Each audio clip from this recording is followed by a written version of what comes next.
सांचौर से बड़ी खबर, नर्मदा नहर में मिले दो मासूम बच्चों के शव। नहर में शव दिखने पर ग्रामीणों ने पुलिस को सूचना दी। सूचना पर चितलवाना पुलिस मौके पर पहुंची। दोनों ही मासूम बच्चों के शव को नहर से बाहर निकाला गया। मृतक 9 वर्षीय अभिषेक व 6 वर्षीय आदित्य है। दोनों ही सगे भाई थे। बच्चों के पिता अंबाराम का शव भी नहर में होने की आशंका अभी तक जताई जा रही है।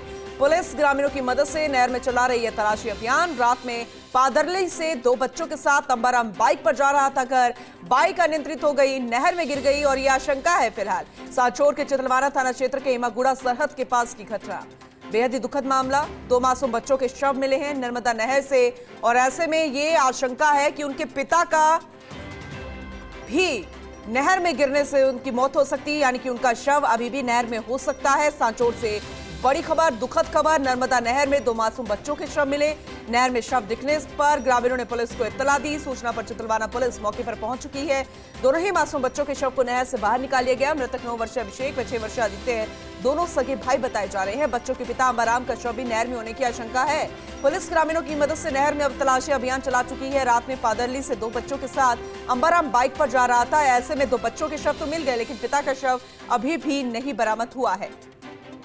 सहयोगी लुनाराम हमारे साथ जुड़ चुके हैं, ज्यादा जानकारी उनसे लेंगे। लुनाराम, वाकई में बेहद दुखद ही मामला है, क्योंकि बाइक अनियंत्रित हो गई और इस वजह से हादसा हुआ, जो कि कारण बताए गए हैं। लेकिन मासूम बच्चों के शव बरामद, पिता का अभी तक शव बरामद नहीं हुआ। तलाशी अभियान चलाया गया था, कुछ जानकारी मिल पाएगी क्या?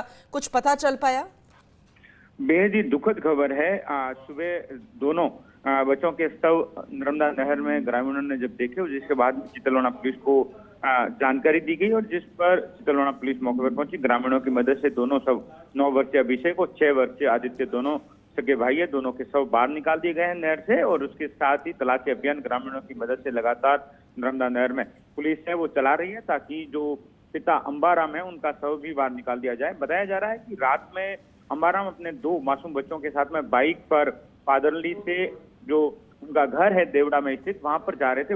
उसी दौरान ये हादसा होने की आशंका जताई जा रही है और बाइक जो है वो अनियंत्रित होकर नहर में गिरने की आशंका जताई जा रही है, जिससे ये 2 शव है वो बरामद कर लिए गए हैं। और अभी भी जो अंबाराम है उनका शव नहीं मिला है, जिसको लेकर पुलिस है वो ग्रामीणों की मदद और गोताखोरों की मदद से जिस तरीके से लुनाराम, क्या वो इलाका ऐसा है कि रात में कोई रोशनी नहीं होती और अनियंत्रित होने की संभावना ज्यादा हो जाती है वाहनों की? कुछ इलाका वहां पर नहर के आसपास ऐसा है क्या?